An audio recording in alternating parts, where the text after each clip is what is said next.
toda arma, pistola, né? Você, para se defender, você faz empunhadura dupla, tá? Quando você faz a empunhadura dupla, você está ali garantindo que o frame da arma, o corpo da arma tenha, ela receba uma resistência tal que no momento do disparo o ferrolho precisa encontrar para quando ele começar a se movimentar, ele chegar no final de curso, bater no final de curso, ele tem que ir até o final. E quando ele voltar, ele botar uma munição nova.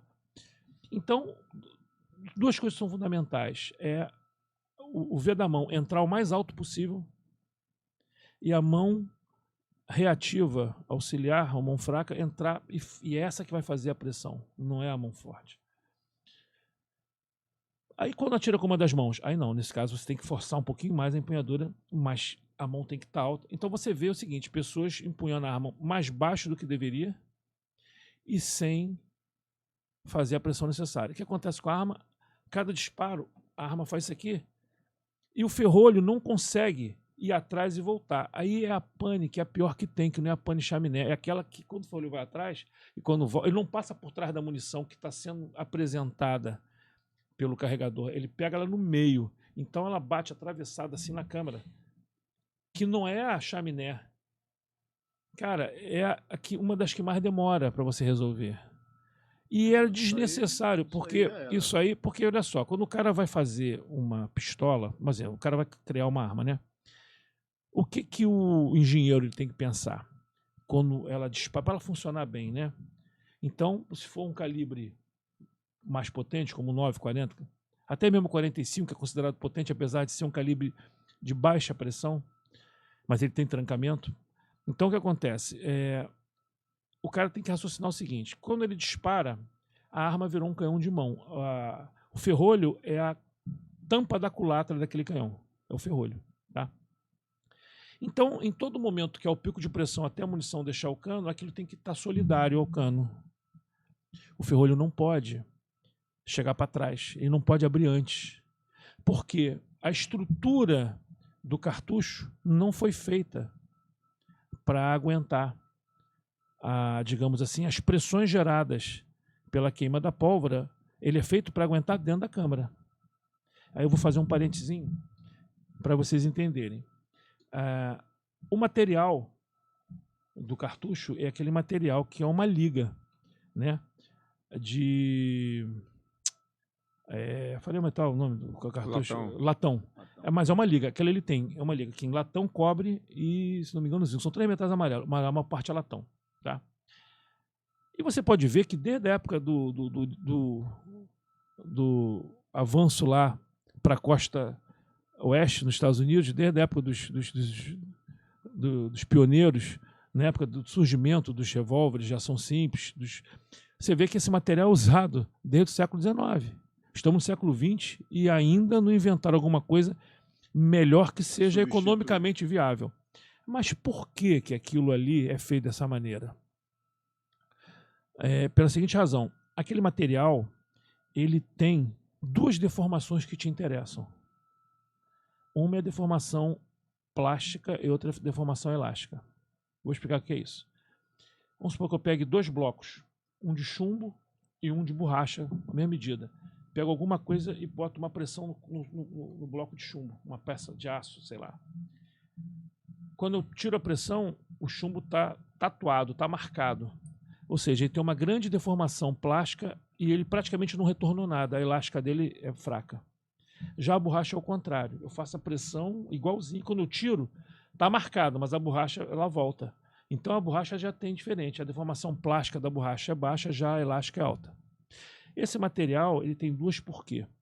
Por que eles querem a plástica? No momento de detonar a munição, na hora que a espoleta solta a centelha lá para dentro, a pólvora começa a queimar e ele dá o pico de pressão que ocorre quando a munição ainda está engastada, né? E aí o pico vai lá em cima, quando ela começa a soltar rapidamente o volume, aquele volumezinho que tem dentro do estojo, de repente ele dobra, ele triplica e quadriplica, enquanto a munição está andando dentro do cano, aquilo está aumentando e a pólvora está queimando para compensar. Então a pressão vai lá em cima e de repente ela mantém, até quando ela sai do cano ela vem a zero.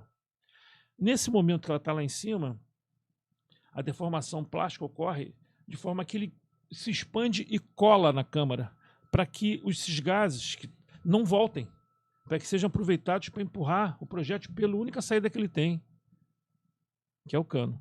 Só que depois que a pressão volta a 1 atmosfera, acabou de atirar, estamos em 1 atmosfera, voltou a ter 1 atmosfera lá dentro também. A deformação elástica faz com que ele volte um pouquinho.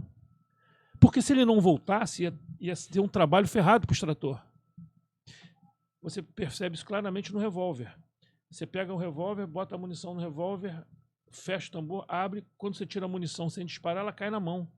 É muito fácil a munição entrar e sair. Mas depois que você dispara e abre, algumas podem cair, outras não. Por isso você tem a vareta extratora.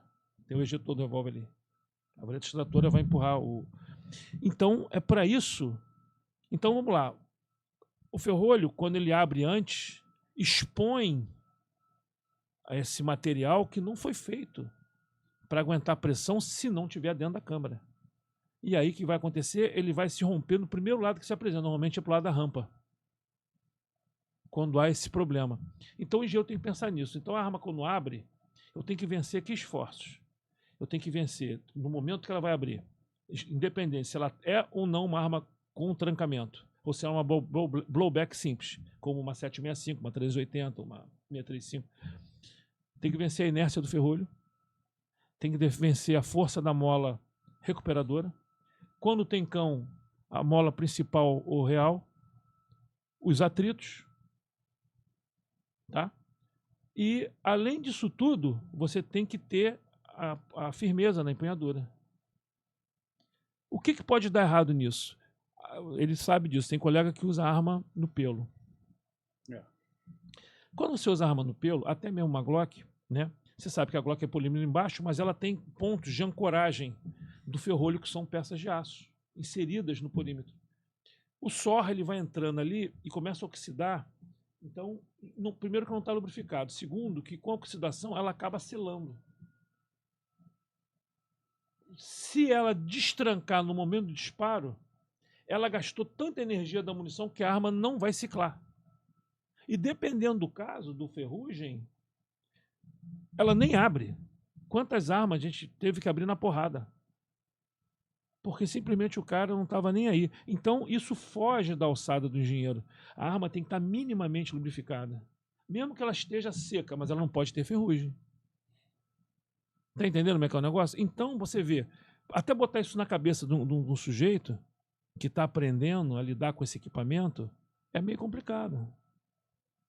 Porque o cara tem que, poxa, deixa eu dar atenção, porque se eu fizer isso aqui errado, vai dar problema para mim. Vai estar na minha mão esse negócio. E na hora que der esse tipo de pane ali, acabou, né? Exatamente. Porra, ele não vai conseguir. Exatamente.